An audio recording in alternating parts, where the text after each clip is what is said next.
All right, so the next thing I want to talk about is Kevin Samuels and my thoughts on his work. I totally understand Mr. Samuels' motivation. Unlike a lot of people who didn't like his content, I actually did sit down and watch his stuff from start to finish. Quite a few videos. There was a very powerful interview he did with Joe Budden, and he was, because I hate sound bites, because sound bites are meant to be titillating. They're not meant to actually tell the whole story. And he got a chance to really speak.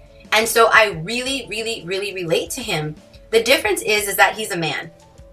And men and their delivery is radically different from a woman and her delivery. Men are very like, it is what it is. It's like if a guy's telling the news of someone passing, he's like, yo, so-and-so died. A woman is like, okay, sweetheart, so have a seat. I know this is going to hit you really bad, but, it's going to hit you hard, da-da-da-da. We're just a lot more flowery. We are a lot more sensitive. Men look at black and white. You're going to die, so we got to just pull this thing out, And so what I saw, I try to give people grace. I really try to give people grace and try to understand the person's heart. He was trying to relay to men or to women how men see the world in order that women could be more effective in their interaction with men. But there was a lot of passion there. So when I look at his entire body of work, what I choose to recognize, and the reason why I wanted to give him a segment on this episode respectfully, very respectfully, is that he spoke for a lot of men. Did not expect to get emotional.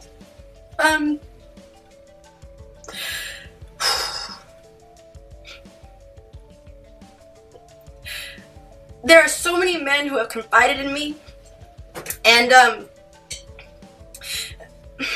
hate crying because I can't talk.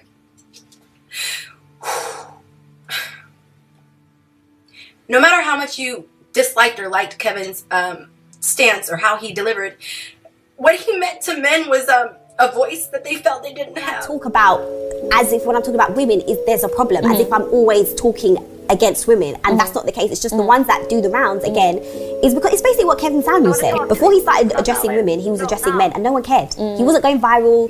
No one gave a shit. The moment he started talking about women got really upset about it and basically made him Kevin Samuels. Because we're emotional. Rank yourself on a scale from 1 to 10. How tall are you? I'm 5'10". 5'10". How much do you weigh? I weigh about to what? Depending on the day, between 280 to 285. So you're a fat fucker. Yeah. So you think a 5'10", almost 300-pound dude, how much money you make? Like 400 every 2 weeks. So you make 400 every 2 weeks. So you make 800 a month. You make less than $10,000 a year. Okay. How many 20-year-olds was Henry? Hold on. Dude, I was a 20-year-old and I was making far more money than that. In the 80s, where minimum wage was $3.35 an hour. So I need to hear it. How long? You got a big dick? Huh? You have a big dick? I mean, it's above average. I ain't no Ron Jeremy. No. I asked you if you had a big dick. I didn't say it was above average. I don't know what that is, really. Nigga, you know if you got a big dick or not. Stop the bullshit. Every dude know whether or not he got a big dick. I know I got a big dick. You don't know? I mean, you don't have a big dick. That's the point. You don't have a big dick. You don't have a big wallet. You're a fat dude. And you got a lot of nerve thinking you should get choosing signals at 5'10" and 300 pounds, making less than $1,000 a month at 20 years old. And women should approach you. A hypocrite. In my honest opinion, he really was. I didn't find anything about him to be healing. He insulted African-American women on a consistent basis. One of his last statements that he said was that if you're over 38 and you haven't married or something like that, that you're no good and disposable.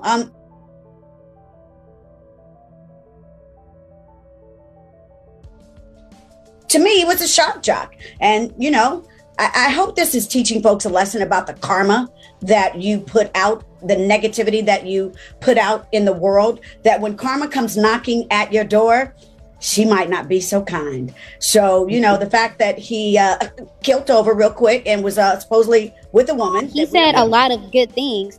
One of the things he said about men, who's like unmarried men, are looked upon as unstable. He said men that date women with no intention to marry are jokesters. He said that men that are average are only subjected to average or below average woman. He said that men that don't want enough money to even provide for themselves shouldn't date. He said a lot of stuff about men. Hold on, stay right there. Hold on.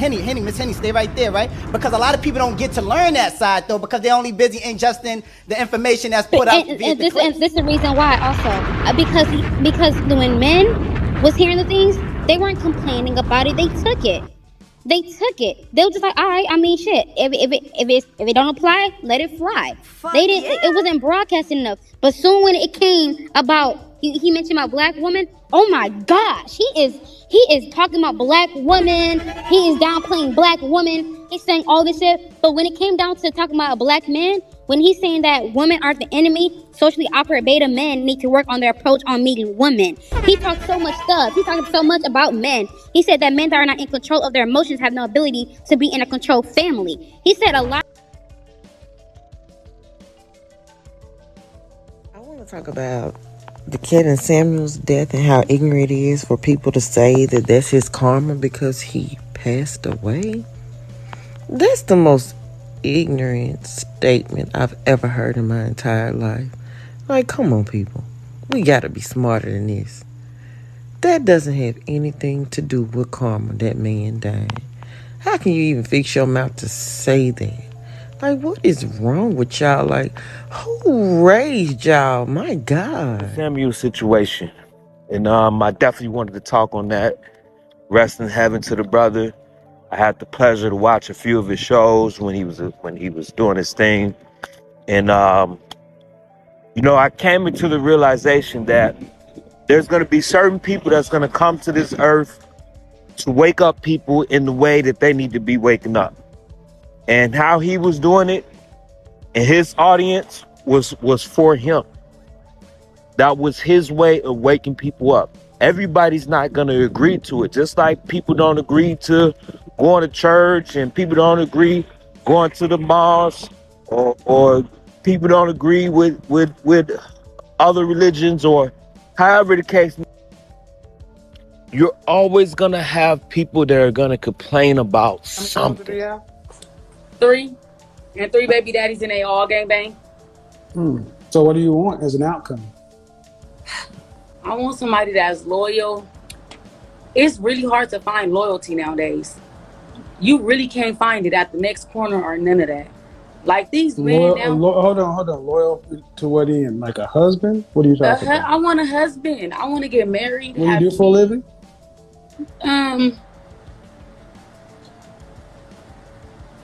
I get EDD. Mm-hmm. Is that, I don't know what that is.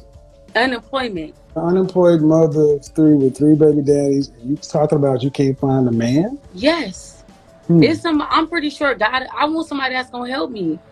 Like, you don't think that I could get that? It's called Jesus. You don't think that I can get somebody to help me? You don't think a man is going to love me? It's called Jesus.